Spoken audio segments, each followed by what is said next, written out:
Welcome everyone to Not That Media. My name is John, and in this new series of videos entitled The 12 Scares of Christmas, starting December Friday the 13th, 2024 and running till Christmas Eve, I'm going to be giving you 12 film recommendations, all of them Christmas movies, all of them horror, some a little scarier than others, some a little bit more family friendly, something for everyone I hope. I've made this list, I've checked it twice, you better watch out, and I hope you're ready to slay, because come along with me as I start The 12 Scares of Christmas.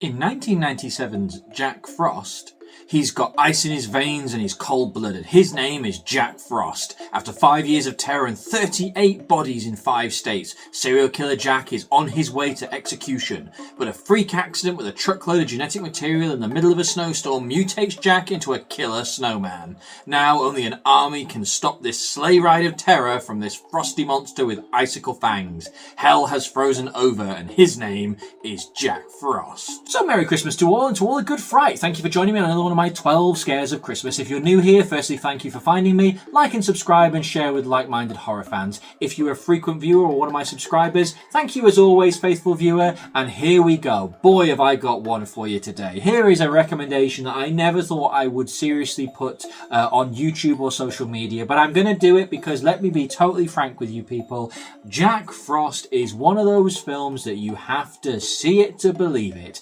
It is 27 years since Jack Frost came out. This is a film that went straight to VHS. It should have gone there, stopped on a shelf for a couple of weeks, fallen into oblivion and never been heard of again, like so many straight to VHS bargain bucket horror films. Not only has this film withstood the test of time, it has had 2 sequels, a DVD and a new special limited edition Blu-ray release. There are films out there that deserve so much more than they get, and yet somehow Jack Frost has managed to survive the passage of time and survive the changes of the physical media generations. It's gone from VHS to DVD to Blu-ray. You can stream it on well, at the time of recording it was free on Amazon Prime, but of course always when you check your streaming you may have to rent, you may have to buy. Don't always go straight for one, by the way. If you go on Amazon Prime and it says it's rent or buy, do always go and check Shudder, do always go and check other sites before you commit to paying anything for this film. Jack Frost,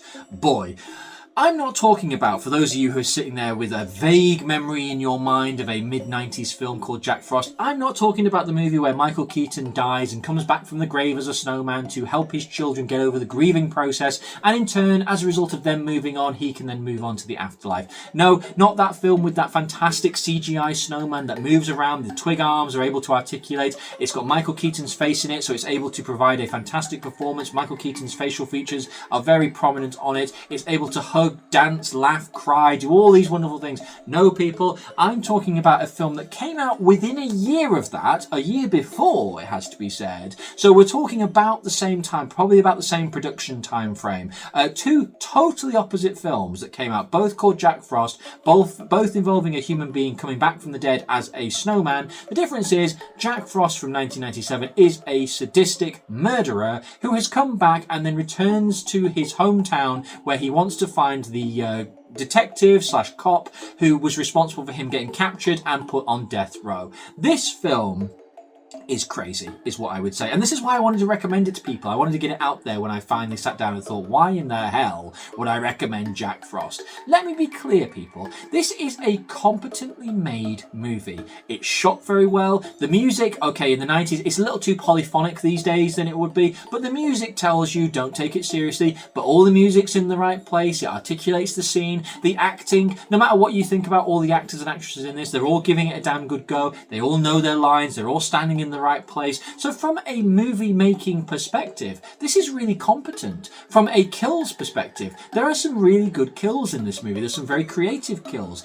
and I'm going to talk about one in a moment which I actually find to be maybe one of the most horrifying kills in any kind of Christmas related film. But anyway, The only thing I really fault it in, from a technical perspective, is sometimes the sound. I don't think this film had proper sound. So if you watch this film and you wonder why somebody on the other side of the kitchen sounds so much further away than that person, it's probably because they only had one microphone between the two. So from an audio perspective, it does its very best. This is a film that is really trying to do well. And the irony is I actually think, as I say, it's a competent film. It's got some great kills, great gore, some fairly decent acting, shot well, looks good, and it starts from beginning to end, and it has a competent story that follows through. People don't actually, this is going to sound ridiculous, people don't do stupid things in this film. This is a film where people do question situations, they do run away, they do try to get out of it. It's crazy that I'm able to sit and talk so positively. The one thing that is a big drawback on this film, of course, is Jack Frost himself. Now, this is 1997, people. This is post Freddy, Jason, Michael, Leatherface, Hellraiser, Chucky, all those things. All those really well-made, competent films, all those really well-done movies where they have an iconic monster. When you talk about a film like Jack Frost, the whole film is hanging on the fact that Jack Frost has to be a good killer, has to be a monstrous sight. And if you're like me, and I'm going to put this out to you, when you saw the cover or the poster, which I'm sure you've been looking at for the last minute or so, when you see the poster, you see a CGI skeleton-style face snowman with protruding dark holes for eyes, with little green eyes in there, massive sharp teeth, a tongue, a scarf with this horrendous laughing face. It kind of looks like something that should really be on a Stone Cold Steve Austin t-shirt at Christmas. But anyway, you see this image and you think, wow, that looks cool. Or at least you did in 1997. You think, wow, okay, that looks great. So the horror of when you actually realise that the monster/killer of this film is not a CGI skeleton-faced snowman like the poster described, but instead is quite literally a garden centre Santa, which is probably about 6-7 foot tall. It looks like it should really be on the roof of the Cranks, put it that way, in terms of quality. I'd argue that the two are virtually the same when you look at them. But this creature is brought into the film, and it is literally a garden ornament, and they are expected. People act alongside this thing. It cannot move. Okay, the arms do move in that you look away, you cut back, and the arm has clearly been replaced. There's clearly multiple snowmen, with one with its arm up like that, one with its arm down like that, one with its arm like that. But don't get me wrong, this thing don't move. This thing, you never see the arm go up and down. You never see it grabbing somebody. It's like, this is a really bad comparison, but it's like the weeping angels of Doctor Who. This snowman only seems to move when you're not looking at it. And when I mean move, I mean it's like its arms and its legs. It doesn't have legs, it's obviously a ball. But when it moves, it's literally clearly somebody dragging it across the scene. So this is one of those situations where, again, you're not watching a CGI snowman running around or rolling around. You're watching clearly what is a couple of grips, probably with cigarettes in their mouth, under the camera, pushing this thing along. And honestly, I cannot over-describe how ridiculously bad this snowman is. But somehow it works. And I do think, getting back to what I may have already been saying a moment ago, I do think it's down to the fact that when people made this film, they made it knowing it would be campy. They didn't set out to make a strong, highbrow, dark, dangerous, dingy horror film about a killer snowman. They knew what they were making. They knew exactly what they wanted to do. Maybe at some point it started off as a serious script, but at some point in time, somebody, be it a writer or a director, just thought, to hell with this, we're just going to go absolutely stupid and we're just going to make this totally over-the-top film. It's going to have this really bad... Maybe they found out that they didn't have the budget. Maybe that's the big secret behind it, is that they just realised they've got this terrible snowman, to hell with it, gloves are off, let's just have some fun. You are okay to watch this film, by the way, and laugh at it. The film wants you to laugh at it. And I'm sitting here telling you, like not 3 minutes ago, this is a competently made film. It's a good film in terms of production value. It looks okay. The thing that lets it down is the chief monster, Jack Frost himself. Now, let me tell you something, because I do recommend you need to see this film. You need to watch this film because you have to see to believe. That's my recommendation. Seeing is believing. This has got, and this is my recommendation before I talk about something else, this has got a scene where Jack Frost, and it's really well filmed, there's no jokes, there's no silliness, the music gets a little bit darker. There is a woman sitting on a sofa, and she is looking around, not paying attention. She can hear something a bit strange. The camera cuts, and you see behind her chair is the giant Jack Frost. How the hell did he get there? No one knows. How the hell is he in the house? Who the hell cares? And he's behind her, standing there like some grotesque grandmother's footsteps.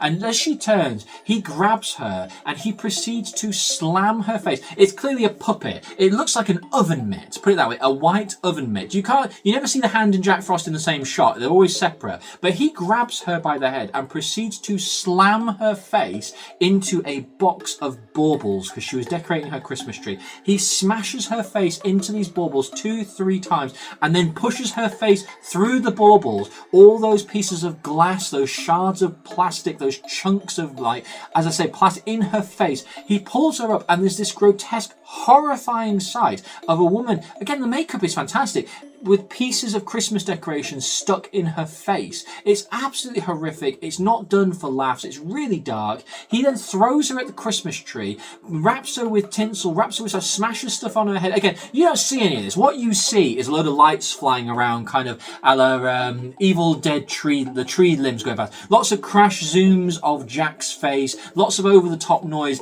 But then when it cuts to her, she's got a star on her head, which turns on, and her face is covered in wires and bits of glass, and she's strung up like a Christmas tree, and she's left crucified on her Christmas tree. And Jack Frost leaves the room, and he makes some ridiculous comment as well. What I love about it is it's a really shocking kill, and this is why I'm recommending it. For that kill alone, it's worth watching this film, because when Jack kills, he actually kills in pretty creative ways and in pretty over-the-top ways, and the way they film around the limitations of the snowman, it's a competent film, people, is what I'm saying. But when he leaves the room, he says something ridiculous. Like, they were clearly trying to channel Freddy Krueger and Chucky into Jack Frost, but none of the lines make any sense. None of them are actually hammer home. And again, it's one of those that every time he says something or somebody else says something, you laugh at it. There is a scene, just to give you some context on how bad some of the lines are in this film, but it works, is there's a scene where they decide they want to blow Jack up. They're going to blow up a building, and as they get out, the cop flicks a lighter, a Zemo, whatever they're called, and just before he throws it in to blow Jack up, he stands there and says, "I hope you remember to put the cat out." What? Who are you talking to? What context has that got to do with anything? I know he's throwing something into a room that's about to explode, but I hope you didn't forget to put the cat out. You're never going to hear John McClane or Mila Jokovic or anybody else who's going to say some stupid one-liner. Arnold Schwarzenegger couldn't even deliver that line in a way that would be tangibly like, oh, how cool was that? This film is full of one-liners. It's terrible.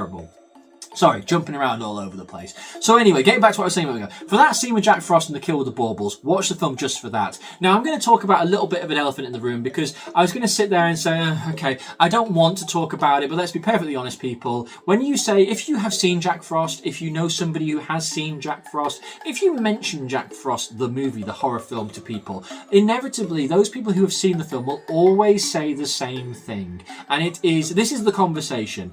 Oh, yeah, I watched this film. Oh, yeah, okay, what was it? Jack Frost. Oh, yeah, Jack Frost. The carrot. Yeah, the carrot. And that is because Jack Frost has become synonymous, the movie has become synonymous with one scene. And this is where I've saved this a little bit, because I didn't know whether or not to include this or make this the recommendation, but it's a bit obvious. So my recommendation is the bauble, but I'm going to talk about this anyway, because let's be honest, people are going to be expecting it.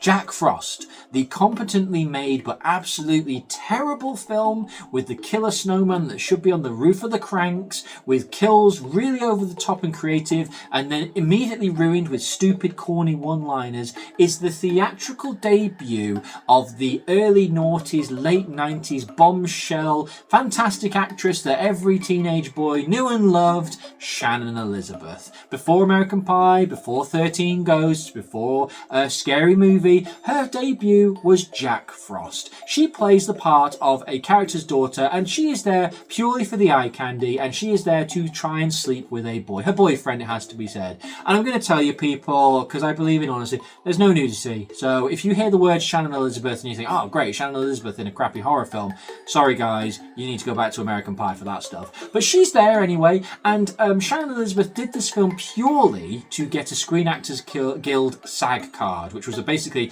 you have to do the film in order to be registered as an actress or an actor so you can continue to work in Hollywood. So she did this film purely to get a SAG card, because truthfully, and I do believe it, this is a film that should have come and gone. It should have burnt in hell. It should have been in $1 basement bins, £1 shops. No one should remember this film. But I think because Shannon Elizabeth was in it, when a couple of years later her boat came in and she became a recognisable element in Miramax movies and horror, I think that this film was used to catapult itself into success by being able to say this is a film that had Shannon Elizabeth on it. Anyway, I digress. Shannon Elizabeth is openly embarrassed to be in this film. She does not like this film. She does not want to talk to you about this film. She does not want to hear how much you love this film. Please take one piece of advice from my videos, my friends, and do not talk to Shannon Elizabeth about Jack Frost, because apparently it is not a fun experience, especially if you're paying top dollar to meet the actress in the first place. This is a film that she will not talk about, and I can understand why, because the scene that everyone talks about, I'm going to be tactful as possible because I don't want YouTube algorithms to come chasing me.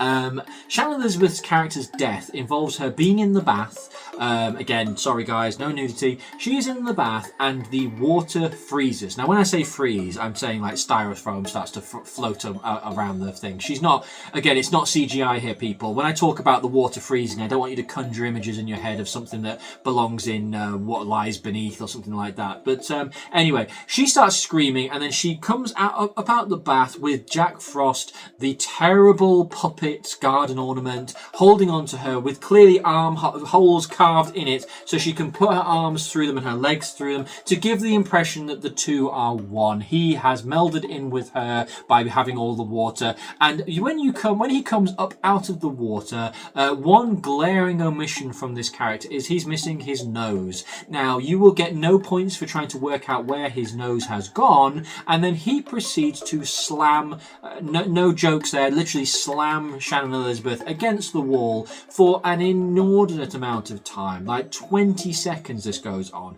He is literally her to death, and she proceeds to die and flop down, and that's the famous image that everyone likes to show or talk about when they talk about Jack Frost. Oh, this is the scene, guys. But what got me about that, and I'm just going to talk about this in a little bit of a way. So you've got this really over-the-top scene where a snowman is physically assaulting a woman in the very worst way, and you're sitting there going, like, what am I watching? This terrible snowman. And that's Shannon Elizabeth? That's the girl from American Pie. And then just as he lets go of her, I say let's go, he never lets go of it, they cut and she falls. As she falls, she grabs the shower, or her body hits the shower, and it pulls the curtain rails off the top of the shower, just like Psycho. So picture this here for you, people. Here's another one of the recommendations about how lunatic, how much lunacy is in this film, I should say. You've got Shannon Elizabeth, before American Pie, being assaulted by a plastic snowman in the very worst way, and just as the scene's about to end, you get an homage to Alfred Hitchcock's Psycho, and she falls dead on the floor, gone out of the film. She comes, she goes, the film is out of the way. Again, she did it for a gig. She did it to get a card. She never wants to talk about it again. This is why this film is crazy. I find it fascinating. So I think that's going to do it for this video. I apologise in advance for people who actually go and watch Jack Frost. I think that everybody who claims to be a horror fan deserves to watch Jack Frost at least once. Never know, you might enjoy it. I never thought I would enjoy this film. I never thought I would recommend this film. But honestly, and I know I've said it a couple of times for a couple of other films, this is a film that is so bad it's good. It's made to be campy, it's made to be trashy, it's made to be forgiven and forgotten. It's not meant to move your world. You're not going to completely change your horizons when it comes to the way you perceive cinema. You're just going to have a good time. Once again, it's that Christmas party mentality. Get your friends round, have a few drinks, have a bit of fun, and then just sit there and say, okay guys, this is something you are not going to believe. We're going to sit and watch a film about a killer snowman. It's got the chick from American Pie in it. Wait until you see what happens to her. It's got a bit with a woman with a bauble smashing her face. This film is crazy. It's got some really cool kills, really fun and inventive. No one's taking it seriously. Everybody's acting over the top. This is a film that Phil Dunphy would be able to be in, and he would be the best thing in it. Put it that way. It's one of those films where I cannot believe I'm recommending it. I cannot believe I watch it on an annual basis. But you know what? Sometimes to remember how good a film is, you've got to go and watch that film that really reminds you that how grateful you should be that there are other films out there. Thank you for watching, and until next time, stay scared. Always remember to dress up warm.